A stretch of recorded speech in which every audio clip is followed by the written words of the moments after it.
পড়ছিলাম নবরূপা, কলমে অনামিকা তাহসিন রোজা, পর্ব সংখ্যা 20। মাটির উঠানটা সন্ধ্যার আলোয় আরো অদ্ভুত লাগছে। আকাশের লাল আভা ছড়িয়েছে।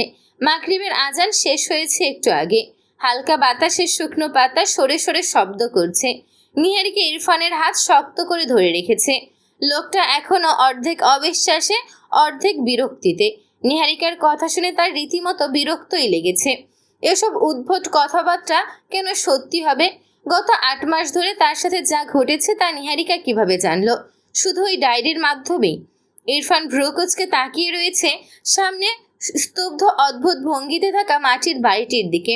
শেষবারের মতো নিচু গলায় বলল, তুমি কোথায় এনেছো আমাকে নিহা? নিহারিকা ঠোঁট ভিজিয়ে বলল, তান্ত্রিক বা সাধক বললে ভুল হবে। বাইরের পৃথিবীর কাছে একজন সাধারণ মসজিদের মৌলবী হুজুর। উনি অনেকের সাহায্য করেছেন। এ পর্যন্ত অনেকের শরীর থেকে এসব নামিয়েছেন। ইরফান বিরক্ত হয়ে নিচু গলায় বলল, আমি এসব বিশ্বাস করি না। নিহারিকা শান্ত গলায় পাল্টা জবাব দিল, তবে এবারে একটু আবেগী ভঙ্গিতে, আমাকে একটু বিশ্বাস করুন।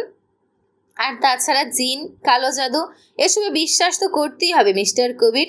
এগুলো তো মিথ্যে না। ইরফান কিছু একটা বলতে চাইল। ঠিক তখনই সেই বোরকা পরা মহিলা এসে বললেন, হুজুর অপেক্ষা করছেন। নিহারিকা ইরফানের হাত ধরে এগোতে চাইলে ইরফান শক্ত হয়ে দাঁড়িয়ে থাকে। দাঁত চেপে শক্ত কণ্ঠে বলে, নিহা, আমার ভালো লাগছে না। এগুলো কি শুরু করেছো তুমি? নিহারিকা এবারে আর কোনো কথাই শুনল না। দীর্ঘশ্বাস ফেলে রাগান্বিত চোখে তাকিয়ে রীতিমতো জোরপূর্বক ইরফানের বাহু টেনে নিয়ে ভেতরে ঢুকলো। ঘরটা ভেতরে ঢুকতেই আগের সেই গন্ধ আবার নাকে লাগলো। ধূপ, আতর, শুকনো ভেষজ আর পুরোনো কাঠের মিশ্র গন্ধ। কিন্তু এখন ঘরের পরিবেশ আগের চেয়েও ভারী। মাটির মেঝেতে গোল করে সাদা চুনের দাগ টানা। মাঝখানে পিতলের বড় বাটি। পানির ভেতরে কালো কিছু গুঁড়ো মিশে আছে। চারপাশে কয়েকটা তেলের প্রদীপ জ্বলছে। বৃদ্ধ হুজুর তক্তপোষে বসে ছিলেন আগের মতোই, তার হাতে তসবি। ইরফান ঢুকতেই তিনি মাথা তুললেন। দৃষ্টি স্থির হয়ে রইল কিছুক্ষণ। তারপর খুব ধীরে বললেন, দীর্ঘদিন ধরে তোমাকে ধরে রেখেছে। ইরফানের কেন যেন এখানে ঢোকার সাথে সাথে অস্বস্তি বোধ শুরু হলো। তবু ভ্রু কুঁচকে বলল, আপনি কি বলতে চাইছেন? হুজুর শান্ত গলায় বললেন, বসে পড়ো।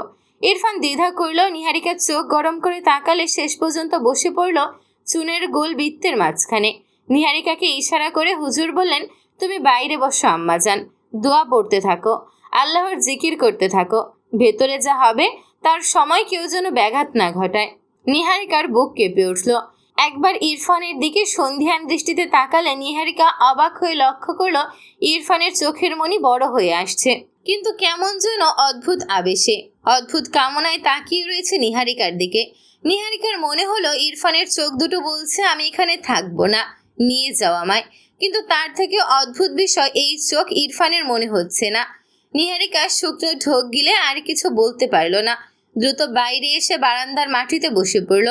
হাত দুটো মুঠো করে চোখ বন্ধ করল। তার ঠোঁট ফিসফিস করে দোয়া পড়তে থাকলো। কখনো কল্পনাতেও আনতে পারেনি তাকে আজকে এই পর্যায়ে এসে দাঁড়াতে হবে। নিহারিকা সেই সময় ইনায়াকে নিয়ে জ্যোতির বাড়িতে গিয়েছিল। সেখানে সবকিছু শেয়ার করার পর জ্যোতি তাকে এই হুজুরের ঠিকানা দেয় আর যত দ্রুত সম্ভব যোগাযোগ করতে বলে। গ্রামে থাকা জ্যোতির ফুপুও একই দশা হয়েছিল। সেই অভিজ্ঞতা থেকেই জ্যোতি নিহারিকাকে বিষয়টা ধরিয়ে দেয়। নাহলে তার মাথায় কখন এটা আসতো না যে তার স্বামীকে কেউ কালো জাদু করেছে। কি সাংঘাতিক অবস্থা! নিহারিকা বিড়বিড় করে বলল, আল্লাহ, আপনি ওকে রক্ষা করুন। ভেতরে ঘরে তখন প্রদীপের আলো দুলছে। হুজুর পিতলের বাটিতে হাত ডুবিয়ে কিছু পানি তুলে ইরফানের কপালে ছিটালেন। তারপর খুব নিচু কিন্তু স্পষ্ট সুরে আয়াত পড়তে শুরু করলেন। শব্দগুলো ঘরের দেয়ালে প্রতিধ্বনিত হতে লাগলো। ইরফান প্রথমে বিরক্ত মুখে বসেছিল। সময়ের সাথে সাথে বিরক্তির রাগে পরিণত হলো। শ্বাস নিতে কষ্ট হতে থাকলো। কয়েক মিনিটের মধ্যেই তার শরীর কেমন অস্বস্তিতে কেঁপে উঠল। তার কপালে ঘাম জমতে লাগলো। গরম লাগছে। ইরফান ফিসফিস করে বলল, হুজুর পড়া থামালেন না, বরং তসবির প্রতি দ্রুত ঘোরাতে লাগলেন। ঘরের বাতাস ভারী হয়ে উঠছে যেন। হঠাৎ ইরফান কুঁকড়ে উঠল। চিৎকার দিয়ে তার মাথা দুহাতে চেপে ধরল। চোখ দুটো সম্পূর্ণ লাল হয়ে উঠেছে। চোখের মনি পুরো চোখকে গ্রাস করেছে। হুজুর এবার সামনে রাখা ছোট্ট কাচের শিশি খুললেন। তার ভেতরে কালচে তেল আঙুলে নিয়ে ইরফানের কপাল ও বুকের মাঝখানে ছুঁয়ে দিলেন। তারপর শক্ত কণ্ঠে পড়তে লাগলেন কিছু আয়াত। শব্দগুলো এবার আরও তীব্র। ঘরের প্রদীপগুলো কেঁপে উঠল হালকা। ইরফান হঠাৎ গর্জে উঠল, চেঁচিয়ে বলল, থামুন থামুন। কণ্ঠটা যেন তার নিজের না। হুজুর চোখ বন্ধ রেখেই বললেন, বের হয়ে যা, এটা তোর জায়গা না। ইরফানের শরীর কাঁপছে, সে যেন শ্বাস নিতে পারছে না। তার গলা দিয়ে অদ্ভুত কর্কশ শব্দ বের হচ্ছে। হুজুর এবার পানির বাটি থেকে এক মুঠো পানি তুলে তার মুখে ছিটালেন। আল্লাহর নামে আদেশ দিচ্ছি, ছাড় ওইকে। কি চাস তুই? কে পাঠিয়েছে তোকে? কোন সাধকের হয়ে এসেছিস? এক মুহূর্ত নীরবতা। কয়েক মুহূর্ত পেরোনোর পর হঠাৎ ইরফানের পুরো শরীর নিয়ে সামনে ঝুঁকে পড়ল। মাটিতে হাত ঠেকিয়ে হাঁপাতে লাগলো। ঘরের বাতাস যেন হালকা হয়ে গেল ধীরে ধীরে। হুজুর দীর্ঘ নিঃশ্বাস ফেললেন।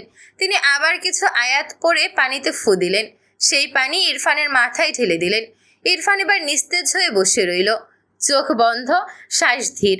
বাইরে বসে থাকা নিহারিকা তখন মনে হচ্ছে প্রতিটা সেকেন্ড ঘন্টার মতো দীর্ঘ। ভেতর থেকে ভেসে আসার শব্দে তার বুক কেঁপে উঠছিল বারবার। কখনো ইরফানের গলা, কখনো হুজুরের তীব্র তিলওয়াত। তার হাত কাঁপছিল দোয়া পড়তে পড়তে।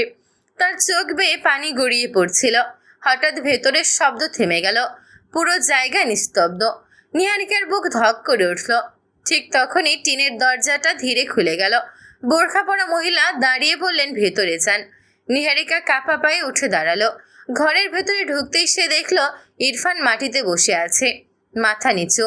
কিন্তু তার মুখে যে ক্লান্ত শান্তি, সেটা নিহারিকা আগে কখনো দেখেনি। নিহারিকা দ্রুত ইরফানের বাহু জড়িয়ে নিজের কাছে টেনে নিল। হুজুর ধীরে বললেন, তোমার স্বামীর প্রথম স্ত্রী দুর্ঘটনায় মারা যায়নি, খুন করা হয়েছে তাকে। নিহারিকা তেমন প্রতিক্রিয়া দিল না, মাথা নেড়ে বলল, জানি হুজুর। বৃদ্ধ এবারে মাথা নেড়ে বললেন, যথেষ্ট জানো না, আরও কিছু জানানো প্রয়োজন। আজ তাকে মুক্ত করা হয়েছে, কিন্তু কাজ এখানেই শেষ না। নিহারিকার বুক কেঁপে উঠল। মানে? বৃদ্ধ গভীর দৃষ্টিতে তাকালেন। যে শুরু করেছিল সে এখনো বেঁচে আছে। নিহারিকা কিছু না বুঝে তাকিয়ে রইল। ঘরের ভেতরের বাতাসটা তখনও ভারী। প্রদীপের হলুদ আলো দুলছে দেয়ালে, আর তসবিহ ঘোরানোর ক্ষীণ শব্দটাও যেন এখন থেমে গেছে। হুজুর কিছুক্ষণ নীরব থাকলেন। তার চোখ স্থির হয়ে রইল ইরফানের দিকে, যেন তিনি শুধু মানুষটাকে না, তার চারপাশে অদৃশ্য ছায়াকেও দেখছেন। তারপর খুব ধীরে বললেন, যে কাজটা করা হয়েছে সেটা সাধারণ শত্রুর কাজ না। নিহারিকার বুকের ভেতরটা আবার কেঁপে উঠল। সে শক্ত করে ইরফানের বাহু ধরে আছে। ইরফান এখনো মাথা নিচু করে বসে, ক্লান্ত, নিঃশেষ হয়ে। হুজুর আবার বললেন, কেউ ইচ্ছে করে অন্ধকার পথ বেছে নিয়েছে। কালো আমল, কালো জাদু। ইসলামে যেটা সবচেয়ে বড় গুনাহগুলোর একটি। যে এটা করেছে সে শুধু তোমার স্বামীর ক্ষতি করতে চায়নি, তার ঘর ভাঙতে চেয়েছে, তার জীবন, তার ঈমান সবকিছু ধ্বংস করতে চেয়েছে। আর এই জাদুর প্রভাব কিন্তু গত 1 বছর ধরে আছে তার উপর। কিন্তু তোমার স্বামী নিজেই চুপ ছিল। এমনও হতে পারে সে নিজেও জানতো যে তার মাঝে কোনো সমস্যা রয়েছে, কিছু একটা সমস্যা রয়েছে, কিন্তু মূল কারণ ধরতে না পারায় সে কিছু করতেও পারেনি। নিহারিকা ঠোঁট ভিজিয়ে কিছু একটা ভাবল। ধীরে জিজ্ঞেস করলো, আপনি কি বলতে পারবেন এসব কে করেছে হুজুর? বৃদ্ধ মাথা নাড়লেন। নাম স্পষ্ট না, কিন্তু এটা নিশ্চিত এই কাজ কোনো অশিক্ষিত মানুষের না। কেউ একজন আছে যার কাছে এসব বিদ্যা আছে, অথবা এমন কারো কাছে গেছে, আর অবশ্যই তোমাদের ঘরের মানুষ। কেননা যে জাদু করা হয়েছে সেটার জন্য এমন কিছু উপকরণ প্রয়োজন যা শুধু ঘরের লোকেরাই জোগাড় করতে পারবে। ঘরের বাতাস যেন ঠান্ডা একটা শিরশিরে অনুভূতি ছড়িয়ে পড়ল। হুজুর এবার একটু সামনে ঝুঁকলেন। তোমার স্বামীর উপর যে জাদু করা হয়েছিল সেটা দীর্ঘ সময় ধরে কাজ করার জন্য বাধা হয়েছিল। তার মনকে দুর্বল করা, তাকে সন্দেহ ভরিয়ে দেওয়া, ভয় দেখানো, অসুস্থ করা, আর শেষ পর্যন্ত তাকে নিজের নিয়ন্ত্রণের বাইরে নিয়ে যাওয়া। এমনকি একটু থামলেন তিনি। এবারে ভীষণ সন্ধিহান দৃষ্টিতে তাকিয়ে বললেন, এমনকি তাকে দিয়ে খুনও করানো যেতে পারে। নিহারিকার চোখে তখন ভয় আর ক্রোধ মিশে গেল এক নিমেষে। মানে মানে সেই জাদুর প্রভাবে সে বা তারা চাইলে তোমার স্বামীকে দিয়ে খুন করাতে পারে। শুধু তাই নয়, জগতের সব অপরাধ করানো সক্ষম, অথচ তার কিছুই মনেই থাকবে না। বরং স্মৃতি থেকে সেই অংশ মুছে গিয়ে হয়তোবা কাল্পনিক কিছু তৈরি হবে। নিহারিকা রীতিমতো মুখ কুঁচকে তাকিয়ে রয়েছে। অবিশ্বাস্য কথাবার্তাগুলো শুনলেই অস্বস্তি হচ্ছে তার। বৃদ্ধ দীর্ঘশ্বাস ফেললেন। মানুষের হিংসা বড় ভয়ানক জিনিস মা। কখনো ভালোবাসা থেকে জন্মায়, কখনো প্রতিশোধ থেকে। কিন্তু একটা কথা মনে রেখো, আল্লাহর ইচ্ছা ছাড়া কিছুই স্থায়ী হয় না। আজ তাকে মুক্ত করা গেছে, কারণ সময় ছিল। নিহারিকা ধীরে বলল, তাহলে বিপদ শেষ? বৃদ্ধ মাথা নাড়লেন। না, একটা শব্দ, কিন্তু সেই শব্দে যেন ঘরের সব আলো নিভে যাওয়ার মতো অনুভূতি হলো নিহারিকার। যে এটা করেছে সে এখনো আছে, আর সে জানবে তার কাজ ভেঙে গেছে। জিন বলো আর যাই বলো, তারা কিন্তু স্বার্থ ছাড়া মানুষের পোষ মানে না। কিছু না কিছু বদলে দিতে হয় তাদের। তোমার স্বামীকে জাদু করা হয়েছিল একটা নির্দিষ্ট উদ্দেশ্যে, এবং আমার সাধনা মতে সেই উদ্দেশ্য ইতিমধ্যে সফল হয়েছে। শুধুমাত্র যে জাদুটা করিয়েছে সে জিনদের কথা রাখেনি।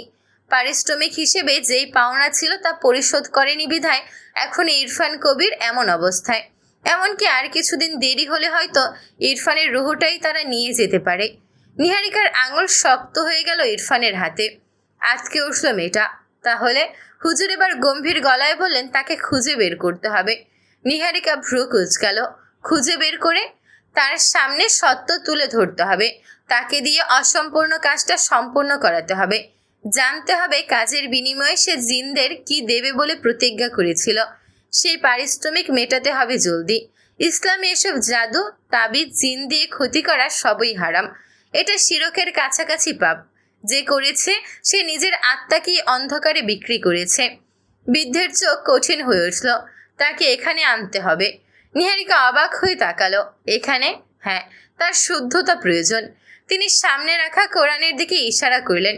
যদি সে অনুতপ্ত হয়, যদি সত্য স্বীকার করে, তাহলে তাকে তওবা করানো যাবে। তার করা অন্ধকার আমল ভাঙা যাবে। না হলে? তিনি বাকিটা বললেন না, কিন্তু নীরবতার ভেতরেই কথাটা স্পষ্ট। না হলে অন্ধকার থামবে না। নিহারিকা কিছুক্ষণ চুপ করে রইল।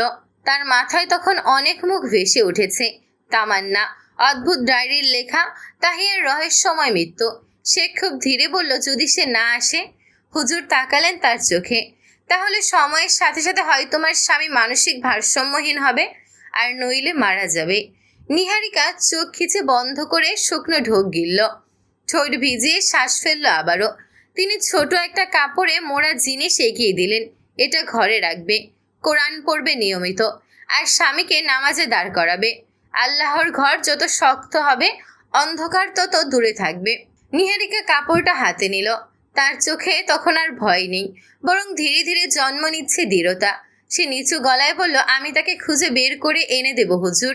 হুজুর কয়েক সেকেন্ড তাকিয়ে রইলেন তার দিকে। তারপর মৃদু মাথা নেড়ে বললেন, মনে রেখো, আবারও বলি, সবচেয়ে ভয়ানক শত্রু সবসময় বাইরে থাকে না। ঘরের প্রদীপের আলো আবার জ্বলে উঠল। আর নিহারিকার মনে হঠাৎ একটা শীতল প্রশ্ন জেগে উঠল, তবে কি সেই মানুষটা বাড়ির ভেতরেই থাকে? নিহারিকা অজ্ঞান হয়ে যাওয়া ইরফানকে ধরে নিয়ে এসে গাড়িতে বসালো। কোনো মতে সিট বেল্টটা বেঁধে গাড়িতে উঠতে গেলেই তার সদ্বিত ফিরে এলো। এলোমেলো চোখে তাকিয়ে নিহারিকা আবারও ছুটে গেল সেই ঘরের দিকে। দ্রুত কোনো মতে গিয়ে বসে পড়ল। অস্থির হয়ে বলল, হুজুর, আপনি তো সাধনা করে সব কিছু টের পান, অনেক কিছু জানতে পারেন। আপনি কি কোনোভাবে এটা বলতে পারবেন যে ওনার প্রথম স্ত্রীর মৃত্যু কিভাবে হয়েছে? সেই দিনের সমস্ত ঘটনা, সত্য ঘটনা আপনি কি জানতে পারেন কোনোভাবে? হুজুর হাসলেন। হাসার সাথে সাথে কিছু একটা হাতে জড়ালেন। একটা সুতো এগিয়ে দিয়ে বললেন, এটা নাও আম্মাজান। নিহারিকা হাতে নিলে হুজুর এবারে বললেন, শোয়ার আগে তোমার স্বামীর ডান হাতের আঙুলের সাথে তোমার ডান হাতের আঙুল এই সুতো দিয়ে শক্ত করে বেঁধে ঘুমিয়ে যাবে। বাকিটা তুমি নিজেই জানতে পারবে। নিহারিকা সুতো হাতে নিয়ে কিছুক্ষণ স্থির হয়ে বসে রইল। পাতলা কালচে রঙের সুতা, সাধারণ দেখালেও যেন অদ্ভুত ভার আছে এতে। সে ধীরে উঠে দাঁড়ালো। বৃদ্ধ হুজুর তখন চোখ বন্ধ করে তসবিহ গুনছেন। নিহারিকা খুব নিচু গলায় বলল, দোয়া করবেন। হুজুর চোখ না খুলেই বললেন, সত্য জানার শক্তি সবাই পায় না, প্রস্তুত থেকো। এই কথাটা বুকের ভেতর কাঁটার মতো বিঁধে রইল নিহারিকার।